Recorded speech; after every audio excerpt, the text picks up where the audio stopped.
Namaskaram. Today we are going to discuss about Reserve Bank of India and its monetary policy. I welcome you all on my YouTube channel, that is Finance and Accounts Study with Dr. Anita Tawar.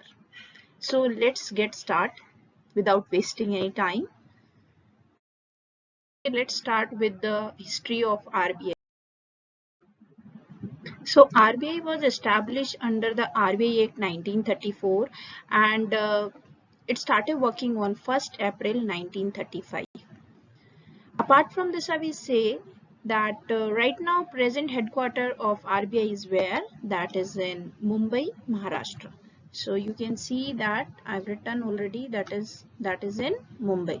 But now if we say that when India was not independent, as you know that in 1934 India was ruled by Britishers. So at that time headquarter was in Kolkata, that is in West Bengal, and later on it was moved from Kolkata to Mumbai. So now if I say that who is the present governor of RBI, so present governor of RBI is Mr. Shaktikanta Das. He is a retired IAS officer, and apart from this I want to tell you that RBI is having the different names, like you can say Central Bank of India, Bankers to Bankers Bank of India, Bankers to Government Bank of India, Bankers to Last Resort of India. So there are n number of names of RBI because RBI is one of the statutory authority that is responsible for providing loan to each and every banking institution, plus it is also going to assist government in their financial scarcity or in their financial assistance or in their rehabilitation, every kind of aspect that is going to be taken care by the RBI. So if we say that Reserve Bank of India, as I've already told you, Reserve Bank of India is the central banking institution of India and it controls the monetary policy of the rupee as well as the currency reserves. So you understand, like daily we are utilizing 100 rupee, 200 rupee, 500 rupee or whatever the expenses you are doing. So daily you are using some kind of currency amount in rupees. So who issued that particular amount? Who issued that particular monetary value? So you understand that is that only जो RBI है that उसके पास एक right है कि वही currency को issue कर सकता है और भारत में किसी के पास ये राइट नहीं है कि वो करेंसी को इशू कर पाए. आप समझ रहे हैं?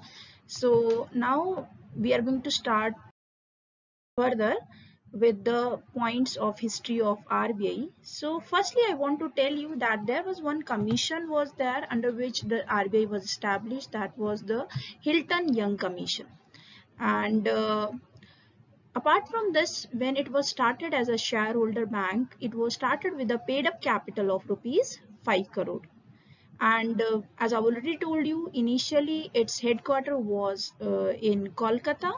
Later on it moved in Mumbai in 1937. Mumbai, that is in Maharashtra, that is one of the state in India. Apart from this, when initially it was established, as I've already told you, that was privately owned, but when India got independence in 1947, so one of the act was passed, that was Banking Regulation Act 1949. So under this bank, RBI got the nationalization. You can say that RBI conversion from private sector to public sector has been done by this particular act, that is Banking Regulation Act 1949. Apart from this, since 1949, the RBI is fully owned by the government of India, or you can say that when this particular bank was nationalized, so it is fully owned by the Ministry of Finance, or you can say the government of India. Now, question is, who is the first governor of RBI? So first governor of RBI was Sir Osborne Smith. Is one of the British individual, okay, and that was at that time, you know, India was not independent, so Sir Osborne A. Smith was the first governor of RBI before independence. But when India got independence, after that, who was the governor of RBI? Very first Indian governor, that was Sir Chintaman D. Deshmukh, or you can say C.D. Deshmukh, Mr. C.D. Deshmukh. Now we are going to talk about further about RBI. So now I just want to tell you different years and what exactly the important points are there in concern of RBI. So सबसे पहले हम बात करते हैं year 1926 की. So in this particular year 1926, the Royal Commission on Indian Currency and Finance recommended creation of a Central Bank of India. So you can't say that exactly 1934 में ही RBI बनाने के लिए मतलब RBI एक्ट पास किया गया और RBI बनाया गया. That was initially its building, or you can say its root had been started from this 1926. Okay, then in 1934 the bill was passed and received the Governor General assent. And then in 1935, the Reserve Bank of India commenced operations as India's central bank on April 1st as a private shareholder bank. That I already told you. कितनी capital थी उसकी? Paid up capital, that was 5 crore. That was rupees 5 crore. Okay. And in 1942, the Reserve Bank ceased to be the currency issuing authority of Burma. That is, like you can say, that is now in Myanmar. And in 1947, the Reserve Bank stopped acting as a bankers to government of Burma. Fine. And in 1948, the Reserve Bank stopped rendering the central services to Pakistan as well, because India got separation. India was separated with Pakistan. So India bank, central bank, that is that is RBI. So in the RBI अब कोई facility उनको provide नहीं करवाने वाला था. ठीक है. फिर 1949 में government of India that had taken the decision कि we are going to nationalize the RBI under the Reserve Bank of India Act that was established under the RBI Act 1948. So further we are going to talk about that what are the different you can say organizing or the organizing committee or the different directors, who are the different individuals are there that are the part of the RBI. So if we say first on the first level, that is Central Board of Directors, then Governor, then Deputy Governor, Executive Directors. You see 4 Deputy Governors there are in RBI right now. It means in every financial year you will see there are 4 Deputy Governors, Executive Directors, Principal Chief General Manager, Chief General Managers, General Manager, Deputy General Manager, Assistant General Manager, Managers, Assistant Managers and supporting staff. Now further we are going to talk about that there are the different regional offices and subsidiaries of RBI that has 27 regional offices as per the information, and it has 5 training establishment offices, and RBI is also College of Agriculture Banking and Reserve Bank of India Staff College that is in Pune, Maharashtra. Now apart from this, it is also having the one of the National Institute for Bank Management that is in Pune, Maharashtra. Apart from this, Indira Gandhi Institute for Development and Research that is also in Mumbai. Apart from this, Institute for Development and Research in Banking Technology that is in Hyderabad. And one of the important organization you can say that is DICGC. Here that stands for Deposit Insurance and Credit Guarantee Corporation of India. I want to tell you one of the fact related with the DICGC that like if any individual customer that is depositing 5 lakh rupee in a bank, so DICGC they will provide them a guarantee, like if any default payments will be there or any shutdown of the bank will be there, any kind of consequences means negative consequences if it occurs, so this DICG organization will provide guarantee to this particular customers that don't worry, I'll take care of the defaults, and they will make the payment for the same. Now further we are talking about that Bharatiya Reserve Bank Note Mudran Private Limited, that is also one of the part of the RBI. Now further if we talk about the regional offices of RBI, if you will see the ये हमारे भारत का नक्शा है और इसको सब जानते, भारत माता वी कॉल दैट. सो आप देखेंगे Srinagar, Jammu, Shimla, Chandigarh, Dehradun, new Delhi, Jaipur, Lucknow, Gangtok, Guwahati, every where there are the different regional offices in all over the country in our Bharat. So further, we are going to talk about that what exactly the regulation of banking system in India. So you understand that prime duty of the Reserve Bank of India is to regulate the banking system of our country in such a way that the people of our country can trust the banking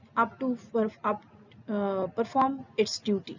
So you understand, like at your home there is one managing authority, that is your mama, papa, or either your grandparents are there. Okay, they are going to take care of everything, that you go anywhere will take care of everything, uh, uh, or either related with the financial aspect, every kind of decision they are going to take care of. Similarly, अगर हम बात करते हैं कि जितने भी banks हैं भारत में, शेड्यूल कमर्शियल बैंक जितने भी हैं, तो उनका कौन ध्यान रखेगा? who is going to take care of them? So you understand this RBI जो है वो सभी जितने भी शेड्यूल कमर्शियल बैंक्स हैं, कोऑपरेटिव बैंक्स हैं, नबार्ड है, सबके बारे में टेक केयर करता है कि किसको कितना फाइनेंस चाहिए, कितना फाइनेंस चाहिए, सब पूरे साल में कितना फाइनेंस भारत में सर्कुलेट होना चाहिए, सर्कुलेशन ऑफ करेंसी कितना होना चाहिए. That is all going to be take care by the RBI. So if I talk about the what are the different powers RBI is having. So RBI is having the uh, licensing power, means to say if any bank want to establish in India, means any branch they want to establish, so you understand RBI can provide license to them, no one else. Okay, so according to the Section 22 of Banking Regulation Act, every bank has to obtain license from the Reserve Bank. The Reserve Bank issues such license only to those banks which fulfill condition of the bank. अब आप समझिए कि आप अपना bank establish करना चाहते, तो ऐसा नहीं है लिया और आपने एक रूम में अपना बैंक स्टार्ट कर दिया और पूरा क्या बोलते हैं सेविंग अकाउंट ओपन करना और करंट अकाउंट और FD वगैरह एंड ऑल दैट. आप ऐसा नहीं कर सकते हैं जब तक आपने RBI से कोई लाइसेंस नहीं लिया है. This point to be noted. आप बिना लाइसेंस के, RBI के बिना लाइसेंस के आप कोई भी बैंक एस्टैब्लिश नहीं कर सकते हैं भारत की सीमा के अंदर. I hope this is clear. अगर हम फर्दर पॉइंट्स की बात करें, मैनेजमेंट, अगर if you talk about the management of RBI, so you understand under the Section 10 of the Banking Regulation Act empowered the Reserve Bank of India to change manager or directors of any bank if it consider it necessary or desirable. अब देखिए भारत में जितने भी public sector bank हैं, private sector bank है, cooperative banks हैं और foreign banks हैं, ऑल दैट, ठीक है, अगर ये हमारे जो RBI एक्ट 1934 है उसके सेक्शन 10 में और आपका बैंकिंग रेगुलेशन एक्ट है 1949, तो उसके अंतर्गत आपके RBI को ये राइट है कि वो उसको ये पावर देता है, ये सेक्शन 10, कि वो किसी भी बैंक के मैनेजर और डायरेक्टर को कभी भी बदल सकते हैं. उन्हें लगता है कि like this individual is not working appropriately और ये इंडिविजुअल सही से काम नहीं कर रहा है या कोई डिजायरेबल रिजल्ट्स नहीं आ रहे, so they can change it. Okay, now next one we are going to talk about the branch expansions powers of RBI. Under Section 23 requires every bank to take prior permission from Reserve Bank of India to open new places of business in India. Let's say आपका जो bank है, let's say state bank of India की बात करते हैं, तो state bank of India मान लीजिए अभी हर जगह पे ही है, ठीक है, तो मान लीजिए अभी मैं बात करती हूँ एग्जाम्पल की, लेट्स से वो अभी एस्टैब्लिश हो गया और वो पंजाब में एस्टैब्लिश हुआ और पंजाब में वो लेट्स से अमृतसर में एस्टैब्लिश हुआ, ठीक है, तो अब वो अमृतसर में अभी है, तो वो अमृतसर से अपनी एक ब्रांच किसी और जगह भी एस्टैब्लिश करना चाहता है, लेट्स से वो अपनी एक ब्रांच भटिंडा में एस्टैब्लिश करना चाहते हैं. वैसे SBI का हेडक्वार्टर कहाँ पे है आपको सबको पता है, मुंबई में है, ठीक है. सो यू अंडरस्टैंड कि आपको जो भी ब्रांच एस्टैब्लिश करनी है तो उसके लिए भी एज अ बैंक आपको परमिशन लेनी पड़ेगी RBI के, और RBI के पास राइट है कौन से सेक्शन के अंतर्गत, that is section 23. So further we are going to talk about की power of inspection of bank.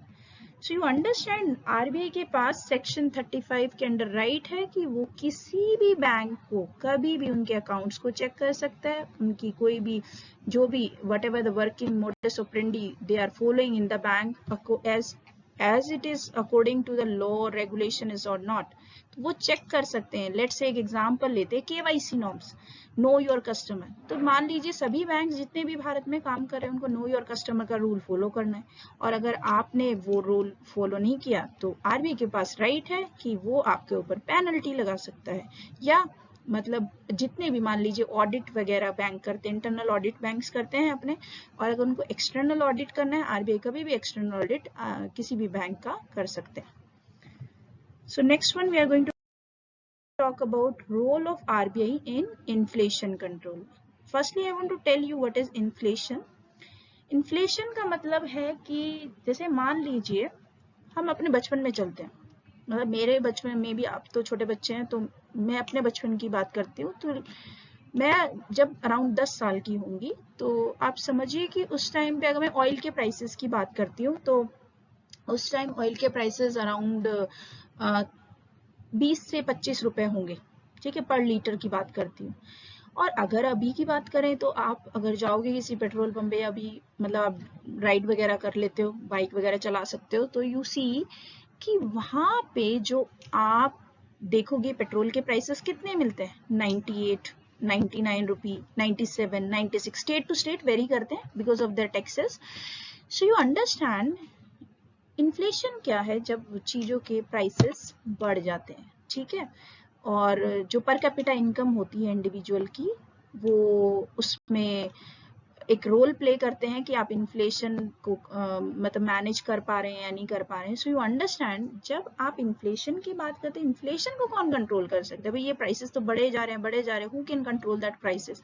So you understand RBI एक ऐसी अथॉरिटी है, एक सेंट्रल अथॉरिटी, एक स्टैच्यूटरी अथॉरिटी है जिसके पास अकेले राइट है कि वो कंट्रोल कर सकते हैं मनी सप्लाई को, वो कंट्रोल कर सकते हैं इन्फ्लेशन को, और उसके डिफरेंट टूल्स हैं, वो अभी हम डिस्कस करेंगे. पहले हम ये देख लेते हैं. Inflation arises when the demand increases and there is a shortage of supply.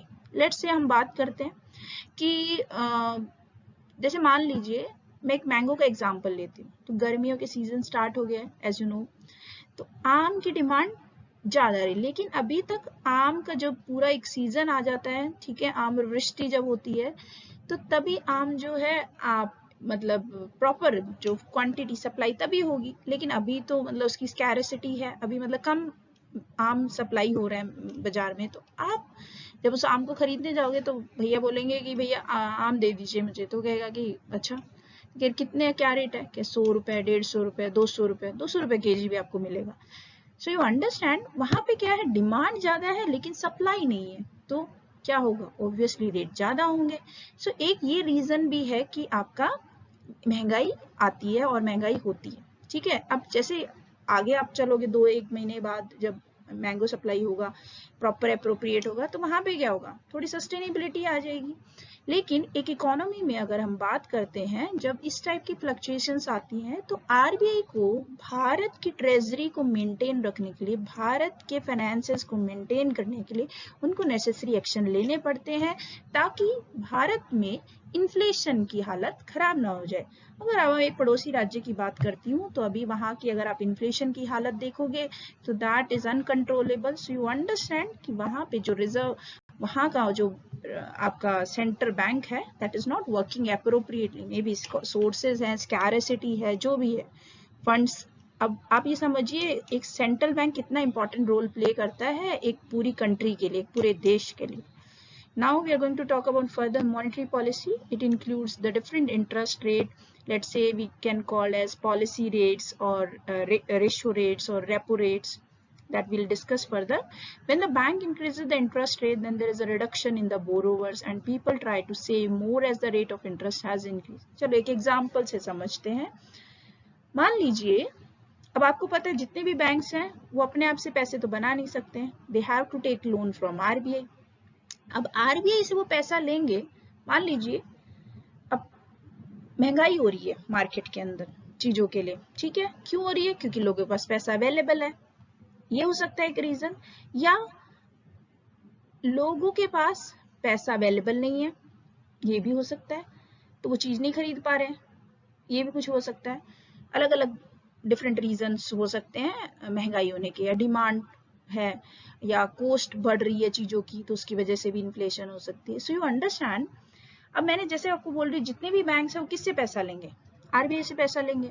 तो अब आरबीआई को दिखा कि भाई डिमांड ज़्यादा बढ़ रही है मार्केट में, पैसा लोगों के पास ज़्यादा है, ठीक है, तो आरबीआई क्या करेगा? आरबीआई रेट्स को बढ़ा देगा। मान लीजिए पहले 7% रेट था, तो उस रेट पे लोन लेते थे सारे बैंक्स। अब क्या है, आरबीआई 8% पे लेगा, 8% कर दिया मान लीजिए उसने रेट, इंटरेस्ट रेट, ठीक है। तो अब जितने बैंक्स जितना लोन लेते थे एज कम्पेयर टू 7%, अब वो कम लोन लेंगे, रेट इंटरेस्ट बढ़ गया तो कम लोन लेंगे। और ऐसे ही जितने बोरोवर्स उन बैंक से लोन लेंगे तब उनको भी महंगा लोन पड़ेगा। अब देखिए मान लीजिए आप 8% पे लोन ले रहे हैं, तो ऑब्वियसली आप 8% पे तो इंडिविजुअल बोरोवर्स को नहीं देने वाले हो लोन, मे बी 9% पे, जो भी आपका बेस रेट आरबीआई फिक्स करता है उसके अकॉर्डिंग आप प्रोवाइड करोगे लोन। तो यू अंडरस्टैंड कि अगर वो 8% पे ही उनको लोन देंगे तो उनको कोई फायदा तो होगा नहीं, तो वो किस पे परसेंट देंगे? 9% है। अब आप देखिए कि अगर मैं 7% की बात कर रही थी, तो जब 7% पे सेंट्रल बैंक से डिफरेंट बैंक्स को लोन मिलता है और वो मे बी 8% पे लोन दे रहे हैं, अब कितने रेट पे दे रहे हैं? 9%। तो अब लोग क्या करेंगे? लोन कम लेना शुरू कर देंगे, और इसी से कंट्रोल करता है आरबीआई इन्फ्लेशन को। और वो अभी हम मेथड्स करेंगे कौन कौन से हैं। इसके अलावा आपने कई बार फिस्कल पॉलिसी के बारे में भी सुना होगा। Fiscal policy that you called as, Hindi we can say as राजकोषीय नीति, और मॉनेटरी पॉलिसी को हम हिंदी में बोल सकते हैं मौद्रिक नीति।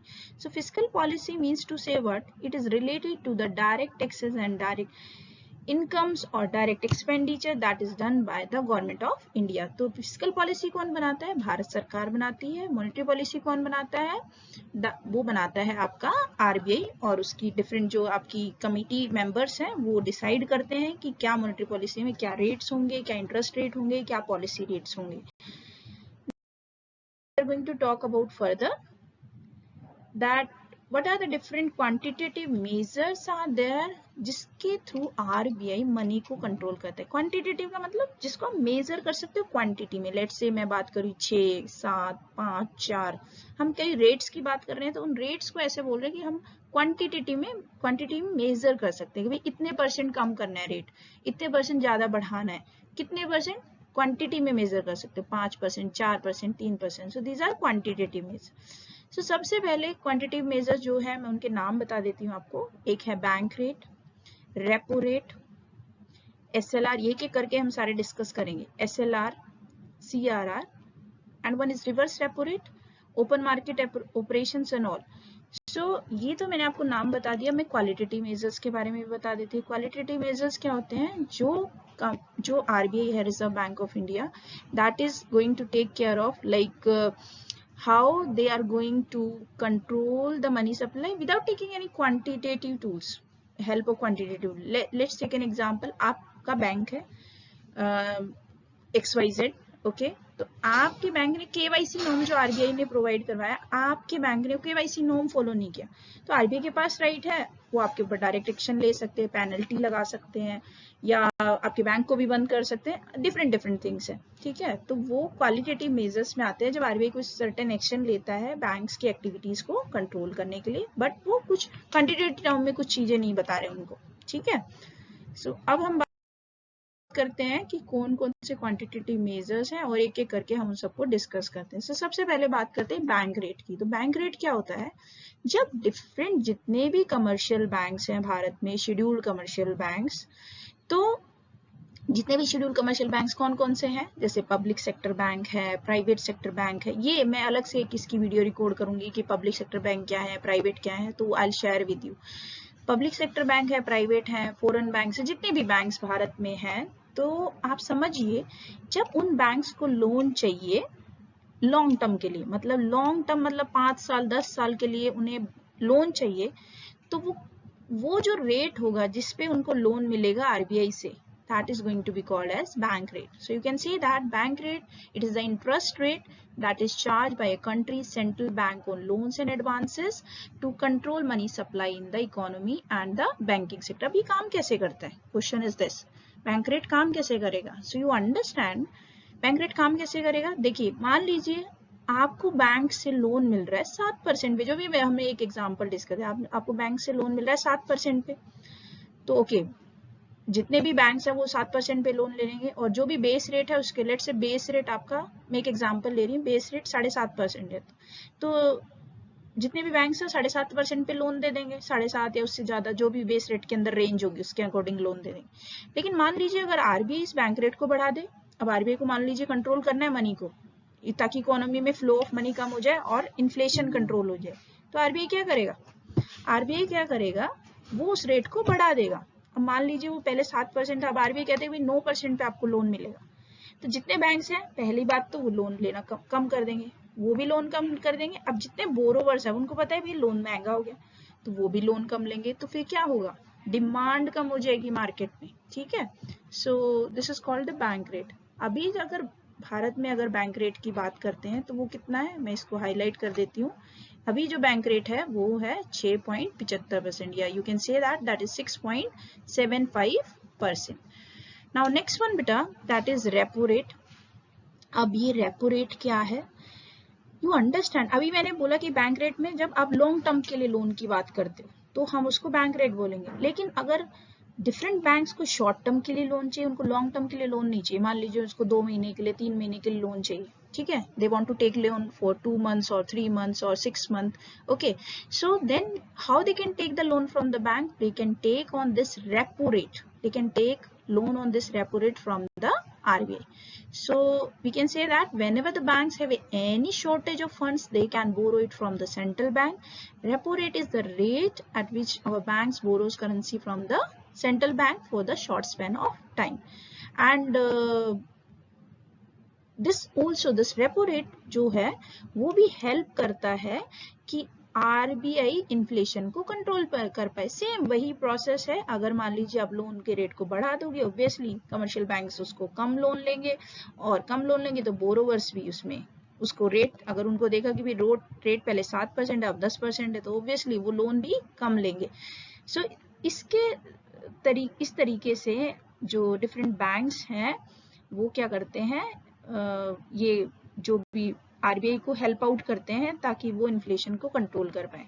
इसके अलावा बेटा रेपो रेट की एक और भी एक तरीके से और रेपो रेट भी हेल्प करता है। कई बार क्या होता है कि डिफरेंट बैंक्स के पास लेट से मनी इतनी अवेलेबल नहीं है, उन्होंने लेट से लीड बैंक से भी बात कर ली कि भाई हमें इतना पैसा चाहिए, एक बोरोवर की डिमांड आई है, तो अगर मान लीजिए कोई आपको लीड बैंक के पास भी लेट से उतना पैसा नहीं है, या वो बोल रहा है कि नहीं we can't give you this much money at this time, तो वो बैंक क्या करते हैं रेपो रेट पे शॉर्ट टर्म के लिए भी कि भाई डिमांड आई है कस्टमर की बिकॉज ऑफ दैट, तो भी वो लोन ले सकते हैं रेपो रेट पे आरबीआई से। और अभी अगर एट प्रेजेंट हम बात करते हैं रेपो रेट कितना है बेटा, दैट इज 6.50%, या आप बोल सकते हो 6.50%।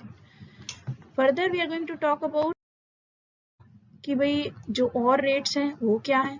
अब रिवर्स रेपो रेट क्या है, पहले तो हमने रेपो रेट की बात करी, अब रिवर्स रेपो रेट क्या है। देखिए रेपो रेट में तो क्या था, डिफरेंट बैंक्स थे वो शॉर्ट टर्म के लिए आरबीआई से लोन ले लेते हैं। रिवर्स रेपो रेट क्या है कि जब मान लीजिए उनको पैसे की जरूरत नहीं है तो वापस आरबीआई जितनी सिक्योरिटीज इशू करता है डिफरेंट इंडिविजुअल बैंक्स को, कमर्शियल बैंक्स को, वो वापस परचेज कर लेते हैं, ठीक है, तो उसको हम क्या बोलते हैं, रिवर्स रेपो रेट बोलते हैं, ठीक है।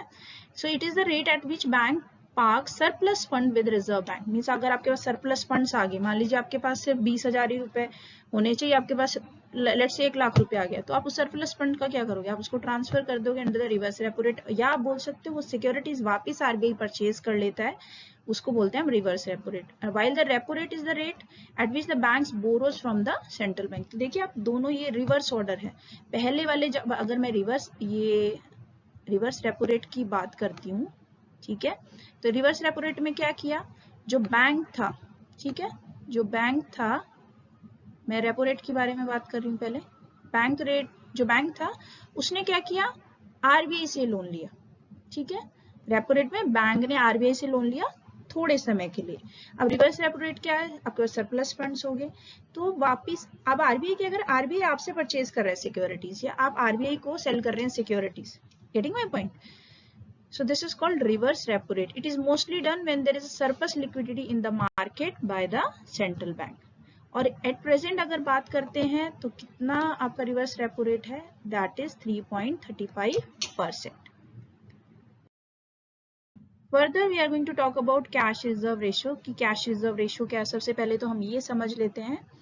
देखिए जो अब मैंने अभी एक आपको सेक्शन बताया था कि भाई आरबीआई को राइट है कि वो लाइसेंस दे सकता है डिफरेंट बैंक्स को, ठीक है. अब लाइसेंस तो दे दिया, ठीक है, लेकिन एक गारंटी की फॉर्म में आपको कुछ अपनी कैपिटल का हिस्सा आरबीआई के पास रखना पड़ेगा, ठीक है. तो वो जो रेट होगा, जिस रेट पे आपको जो अपनी कैपिटल का कुछ हिस्सा आरबीआई के पास रखना पड़ेगा एज अ गारंटी, ठीक है. There is some amount of cash you have to keep, or cash or like gold or in other form you are going to keep with RBI. So this is going to be called as cash reserve ratio. So cash reserve ratio क्या है? Cash reserve ratio is the amount of cash, like liquid like cash like gold also, that the banks have to keep with the RBI. अगर अभी at present CRR की बात करें तो वो कितना है? वो है 4.5%, 4.50%, ठीक है. नेक्स्ट वन हम बात करते हैं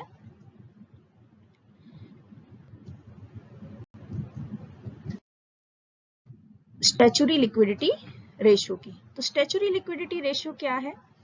यू अंडरस्टैंड, जितने भी देखो, अगर मैं एक एग्जांपल की बात करूं, अभी कब डिमोनेटाइजेशन की बात नहीं कर रही मैं, उससे पहले की या उसके बाद की भी बात कर सकते हैं. आप कभी भी बैंक गए हो तो बैंक वाले ने आपको बोला है कि भाई नहीं हमारे पास पैसा नहीं है, आप कल आना. मान लीजिए आपने बैंक में 10 लाख रुपए जमा करा हुआ है अपने सेविंग अकाउंट में लेट से, और आप बैंक को बोल रहे हो कि सर मेरे को ये पैसा चाहिए, अभी 2 लाख रुपए चाहिए. तो बैंक वाला क्या आपको ये बोलता है कल आना, आज पैसा नहीं है? तो आप अगर ऐसे करोगे तो क्या कोई इंडिविजुअल कस्टमर आपके पास अकाउंट ओपन करेगा? नहीं. तो ये समझिए कि जो लिक्विडिटी, कितना पैसा चाहिए आपको हर दिन की, कितनी रिक्वायरमेंट होगी, तो उस रिक्वायरमेंट को बैंक कैसे मेंटेन करेगा? वो मेंटेन करेगा इस स्टैच्यूटरी लिक्विडिटी रेशियो से, ठीक है.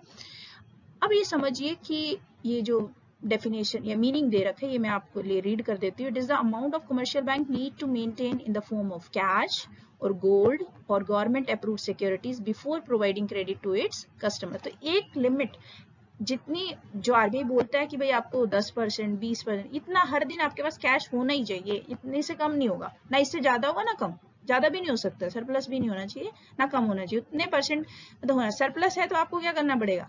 किसी दूसरे बैंक को ट्रांसफर करना पड़ेगा, या अपने ही जो इंट्रा बैंक ट्रांसफर करना पड़ेगा, ऐसा कर सकते हो. या अगर कम है, कम भी नहीं रख सकते हो, तो अगर आपके पास कम है तो आपको आपकी दूसरी ब्रांच से वहां से पैसा लेना पड़ेगा. इतनी स्टैच्यूटरी लिक्विडिटी रेशियो की जो लिमिट है वो आपको मेंटेन करनी पड़ती है, ठीक है. Now SLR rate is determined and maintained by the RBI in order to control the expansion of the bank credit, ठीक है, कि ऐसा ना हो. देखो मैं आपको एक और बताना चाहती हूँ, जब ये हम 1991 में जब हमारे इकोनॉमिक रिफॉर्म्स आए थे तो ये एसएलआर जो था वो बहुत ज्यादा था, ठीक है. अब प्रॉब्लम क्या थी कि भारत में फाइनेंशियल स्कैरसिटी है और बैंक लोन दे नहीं रहा. बैंक के पास पैसा है, मान लीजिए बैंक के पास 40,000 है, जनता को चाहिए पैसा. अब वो कह रहे हैं कि भाई नहीं, तुम 40,000 में से लेट से मैं बोल रही हूँ कि 50% अपने पास ही रखो, 20,000 से 20,000 ही लोन दे सकते हो.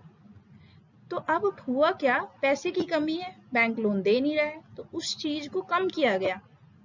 उस कम करने से फायदा क्या हुआ कि पैसे की अवेलेबिलिटी होगी. तो ये एसएलआर कम करने का डिसीजन वो नरसिम्हम कमेटी जो आपकी 1 थी, नरसिम्हम कमेटी 2 जो थी, उनके अंदर ये डिसीजंस लिए गए कि एसएलआर को भी कम करना चाहिए ताकि फाइनेंशियल स्कैरसिटी को दूर किया जा सके, ठीक है. सो अभी के एट प्रेजेंट एसएलआर की बात करूं मैं तो वो कितना है, 18% है. नेक्स्ट वन बात कर रहे हैं हम बेस रेट. अब बेस रेट क्या चीज है? The base rate is the minimum interest rate of a bank below which it can not land accept in cases allowed by RBI. मान लीजिए कि आपका बेस रेट, एक एग्जांपल लेती हूँ कि भाई ये 9.80 से 10.25% है, ठीक है. तो आप ये समझिए एक रेंज है, ना तो आप इससे कम में लोन प्रोवाइड करवा सकते, ना इससे ज्यादा में, ठीक है. कम में करवा सकते हो but you have to take permission from RBI. आप अपनी तरफ से कोई भी डिसीजन नहीं ले सकते एज अ बैंक कि भाई हम इतने %, जैसे आप कोई बोलता है कि 20% पे लोन दूंगा, कोई कभी तुमने देखा ऐसा बैंक कि सब तो 9% पे लोन दे रहे हो, बैंक 20% पे लोन दे रहे, नहीं होगा। जो एक बेस रेट की रेंज होती है ना, आप उसी के बीच में ही लोन दे सकते हो, या उससे जो उसका मिनिमम पॉइंट है या मैक्सिमम पॉइंट, मिनिमम से भी कम में दे सकते हो, but I have told you कि आपको किससे परमिशन लेनी पड़ेगी, आरबीआई से, ठीक है। Now further if I talk about the references, कहाँ से मैंने ये पूरा जितना भी कंटेंट तैयार किया है, तो that I have taken from LM. Bhole financial institution and market, Tata McGrath hill publishing company limited, New Delhi, that 4th edition 2007. You can take any further edition, and you can also visit RBI website, that is www.rbi.org.in for the further information related with the monetary policy. अच्छा, जो हमारा qualitative major है, मैं उसके बारे में थोड़ा सा आपको बता देती हूँ। क्वालिटेटिव मेजर्स में क्या होता है कि मैं एक एग्जांपल लेना चाहूंगी, लेट्स से डायरेक्ट एक्शन की। तो मान लीजिए केवाईसी नॉर्म्स मतलब क्या है, नो योर कस्टमर। तो जितने भी बैंक्स हैं, जब वो बैंक अकाउंट ओपन करेंगे तो उनको कुछ आईडी प्रूफ, सिग्नेचर्स वगैरह लेने होते हैं इंडिविजुअल कस्टमर्स के। तो मान लीजिए आप बैंक अकाउंट ओपन कर देते हो और केवाईसी नॉर्म को फॉलो नहीं करते हो, तो आरबीआई के पास राइट है कि वो आपको बैंक को बंद भी कर सकता है और पेनल्टी भी लगा सकता है। तो you have to be very cautious कि भाई एज अ बैंक कि आप ये नॉर्म्स को फॉलो करोगे, ये केवाईसी को फॉलो करोगे, ठीक है। नहीं तो क्या होता है, डिफरेंट बैंक्स, पीछे भी मैं I don't want to tell the name, कई बैंक्स के ऊपर पेनल्टी भी लगी है, आप सर्च आउट कर सकते हो on Google, KYC norms penalties, वो जिन्होंने फॉलो नहीं करी, तो you will find the results, okay. So I hope you enjoy the lecture, and if you like it, you kindly subscribe it, and और दूसरों को भी शेयर करो, so that different students अपनी knowledge को increase कर पाएं। Thank you everyone. Like and subscribe my YouTube channel.